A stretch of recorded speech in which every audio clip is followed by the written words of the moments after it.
വിശദമായിട്ട് പറയണം, പറയാ. അത് നിങ്ങൾക്ക് വലിയ താല്പര്യമുള്ളൊരു കാര്യമാണല്ലോ. ചിലർക്ക് വല്ലാത്ത താല്പര്യമാണ്. ഞാൻ നടത്തിയ രാഷ്ട്രീയ പ്രവർത്തനം അത് പൊതുവിൽ കേരളത്തിൽ അറിയാവുന്നൊരു കാര്യമാണ്. അത് സുതാര്യമായ ഒന്നാണ്, കളങ്കരഹിതമായ ഒന്നാണ്. അതുകൊണ്ടാണ് കളങ്കിതനാക്കാനുള്ള ശ്രമങ്ങളൊക്കെ നടക്കുമ്പോൾ ഞാൻ ശാന്തമായി അതിനോട് പ്രതികരിച്ചിട്ടുണ്ട്. ഒന്നും എന്നെ ബാധിക്കാതിരുന്നു. ആ ഘട്ടത്തിലൊക്കെ പലതും ഞാൻ നേരത്തെ പറഞ്ഞതുപോലെ ഉള്ളാലെ ചിരിച്ചുകൊണ്ട് കേട്ടു നിന്നിട്ടുണ്ട്. ഇതായിരുന്നു എൻ്റെ ഒരു രീതി.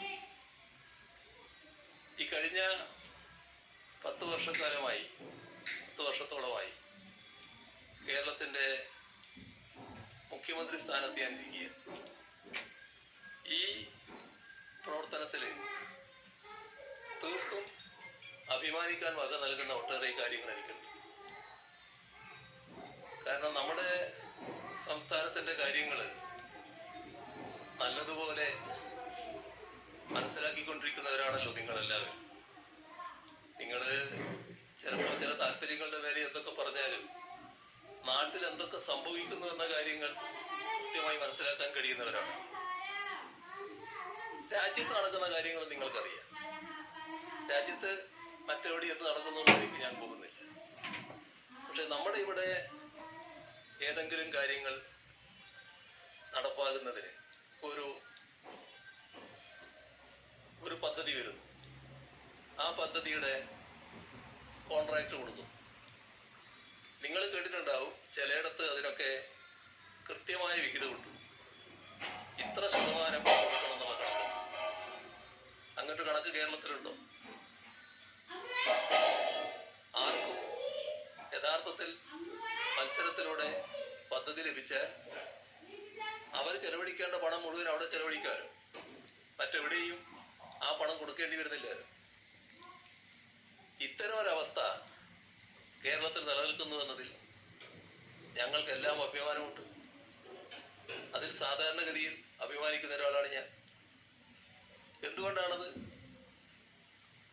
അഴിമതിയുമായി ബന്ധപ്പെട്ട യാതൊരു കാര്യങ്ങളും അനുവദിക്കില്ല എന്ന നിർബന്ധം കൊണ്ട് തന്നെയാണ്. അതുകൊണ്ട് തന്നെയാണ് ഉന്നത തലങ്ങളിലുള്ള അഴിമതി ഇവിടെ പൂർണ്ണമായി അവസാനിപ്പിക്കാൻ കഴിഞ്ഞത്. അതൊരു വസ്തുതാപരമായ കാര്യമാണല്ലോ. നമ്മള് രാഷ്ട്രീയ ആവശ്യങ്ങൾക്ക് വേണ്ടി ചില ഏജൻസികളെ കൊണ്ടുവന്ന് ആ ഏജൻസികളിലൂടെ ഇത്തരം കാര്യങ്ങളെ മറ്റൊരു രീതിയിൽ ചിത്രീകരിക്കാൻ ശ്രമിച്ചാൽ അത് നാട്ടിൽ വിലപ്പോകുമെന്നാണോ കരുതുന്നത്? അത്തരം പ്രചരണങ്ങൾ നാട്ടിൽ നല്ല രീതിയിൽ ഉയർത്തി കാണിക്കുന്നതിന് നിങ്ങളുടെ സ്ഥാപനങ്ങളെ ചിലതിനെ സ്വാധീനിച്ചാൽ ഇതെല്ലാം അട്ടിമറിക്കാൻ കഴിയുമെന്നാണോ കരുതുന്നത്? അതൊന്നും സംഭവിക്കുന്ന കാര്യമല്ല. ഞാൻ എൻ്റെ പൊതുജീവിതം ഞാൻ നേരത്തെ പറഞ്ഞതുപോലെ കളങ്കരഹിതമായി കൊണ്ടുപോകാനാണ് ശ്രമിച്ചിട്ടുള്ളത്. എനിക്ക് അഭിമാനിക്കാൻ വക നൽകുന്ന ഒരു കാര്യം എൻ്റെ കുടുംബം പൂർണ്ണമായി അതിനോടൊപ്പം നിന്നു എന്നുള്ളതാണ്. എൻ്റെ മക്കള് 2 പേരും അതേ നില സ്വീകരിച്ചു പോയിട്ടുണ്ട്. നിങ്ങൾ ഈ പറയുന്ന മകനില്ലേ, നിങ്ങൾ എത്ര പേര് ആ മകനെ കണ്ടിട്ടുണ്ടെന്ന് നിനക്കറിയില്ല. അവനെയും കേരളത്തിന്റെ മുഖ്യമന്ത്രിയുടെ മകനാണല്ലോ. അധികാരത്തിന്റെ ഇടനാഴികളിൽ സഞ്ചരിച്ചു കൊണ്ടിരിക്കുന്ന മുഖ്യമന്ത്രിമാരുടെ മക്കളെ കണ്ടവരായിരിക്കല്ലോ നിങ്ങളെല്ലാവരും. എവിടെയെങ്കിലും കണ്ടോ നിങ്ങളവനെ? ഏതെങ്കിലും സ്ഥലത്ത് കണ്ടോ? ക്ലിഫ് ഹൗസിൽ എത്ര മുറിയുണ്ട് എന്ന് പോലും അവൻ അറിയാൻ സംശയമാണ്. അതാണ് എൻ്റെ മകന്റെ പ്രത്യേകത. ഏതച്ഛനും ഏത് മകനെ കുറിച്ചും അഭിമാനബോധം ഉണ്ടാവും. പക്ഷെ എൻ്റെ അഭിമാനബോധം പ്രത്യേക തരത്തിലുള്ളതാണ്. ഒരു ദുഷ്പേരും എനിക്കുണ്ടാക്കത്തക്ക രീതിയിൽ എൻ്റെ മക്കള് ആരും പ്രവർത്തിച്ചിട്ടില്ല. അതുകൊണ്ടാണ് മകൾക്ക് നേരെ വലുതും ഉയർത്തിക്കൊണ്ടുവരാൻ നോക്കിയപ്പോ അന്ന് ഞാൻ അതിനെ ചിരിച്ചുകൊണ്ട് നേരിട്ടില്ലേ.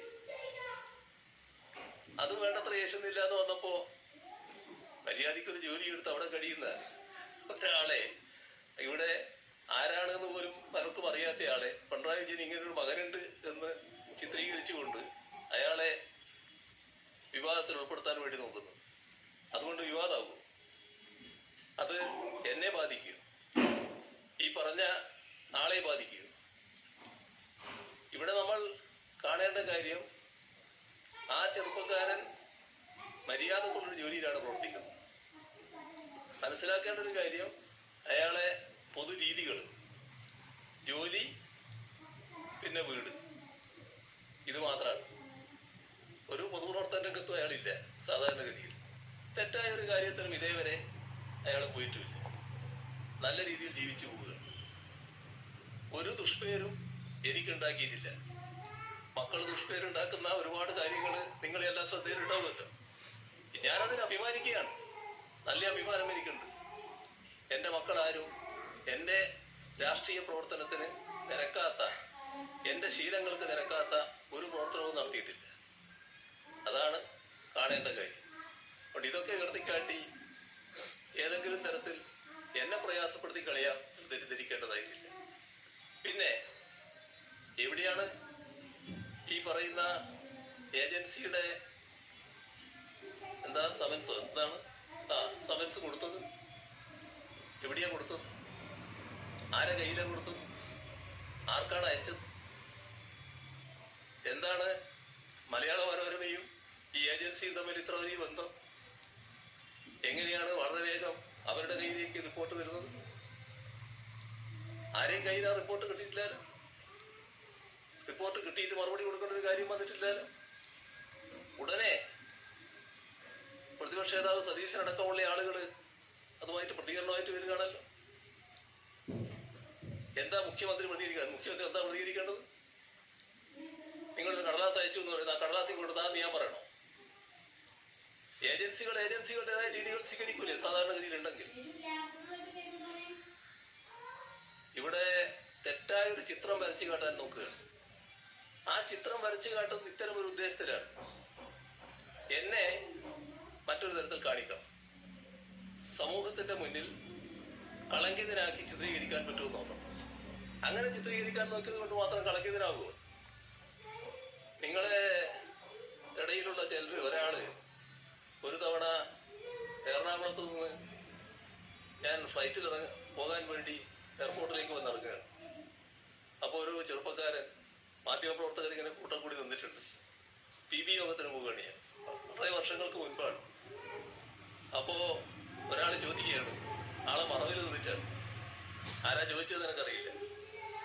തിരിച്ചു വരുമ്പോ PB മെമ്പർ ആയിരിക്കുമോ? അപ്പോ ഞാൻ പറഞ്ഞത് കാണട്ടെ, ഇങ്ങോട്ട് നിന്നാട്ടെ. പക്ഷെ അയാൾ പിന്നെ വീണ്ടും ഉള്ളോട്ട് പോകുന്നതാണ്, ഇങ്ങോട്ട് വന്നില്ല. എന്തെല്ലാം കണ്ടതാണ് ഞാൻ. നിങ്ങൾ ഏതെല്ലാം തരത്തിലുള്ള സ്നേഹവാത്സല്യങ്ങൾ അനുഭവിച്ച ഒരാളാണ് ഞാൻ. പക്ഷെ അന്നൊന്നും എനിക്കൊരു കൂസലും ഉണ്ടായില്ലല്ലോ. എന്തുകൊണ്ടാ കൂസൽ ഇല്ലാതിരുന്നത്? അത് ഇതുകൊണ്ട് തന്നെയാണ്. എന്നെ ഇതൊന്നും മേശില്ല എന്ന് എനിക്ക് നല്ല ഉറപ്പുണ്ടായിരുന്നു. അതുകൊണ്ട് തന്നെയാണ് അത്തരത്തിലുള്ള ആരോപണങ്ങളെ അല്പം പരിഹാസത്തോടെ നേരിടുന്നതിന് എനിക്ക് കഴിഞ്ഞത്, ശാന്തമായി നേരിടാൻ കഴിഞ്ഞു. എത്ര വർഷമായി ഈ രീതിയിൽ തുറന്നിട്ട്? ഇവിടെ നിങ്ങളുടെ കൂട്ടത്തിലുള്ള ഒരു മുതിർന്ന മാധ്യമ പ്രവർത്തകൻ ഒരിക്കൽ എന്നോട് ചോദിക്കുകയുണ്ടായി, ഞങ്ങൾ തമ്മിലുള്ള സൗഹൃദ സംഭാഷണത്തിലാണ്, അല്ലെ നിങ്ങളെ പറ്റി ഇങ്ങനെ അഴിമതിയുടെ ഭാഗമായിട്ടൊക്കെ പറയുന്നുണ്ടല്ലോ, അഴിമതിന്റെ ഭാഗമായിട്ട് ആരെങ്കിലും വന്നാൽ നിങ്ങളെ സമീപനം എന്തായിരിക്കും? ഞാൻ പറഞ്ഞ ഒരാളെ അയച്ചു നോക്കുക, അദ്ദേഹം മനസ്സിലാകും. അയച്ചു നോക്ക് നിങ്ങള് ആരെയൊക്കെ. ആരും വന്നാടില്ല. ഇതൊക്കെ ശരിയായ രീതിയിൽ നേരിടാൻ ഞങ്ങൾക്കറിയാം എങ്ങനെ നേരിടണം എന്നുള്ളത്. അതുകൊണ്ട് തന്നെ ആവർത്തിച്ച് ഞാൻ വ്യക്തമാക്കാൻ ആഗ്രഹിക്കുകയാണ്, ഒരഴിമതിയും എന്റെ ജീവിതത്തിൽ എനിക്കുണ്ടാവില്ല, എന്റെ ഭാഗത്തുണ്ടാവില്ല. അത് ഉറപ്പിച്ച് പറയാൻ ഞാൻ ആഗ്രഹിക്കുകയാണ്.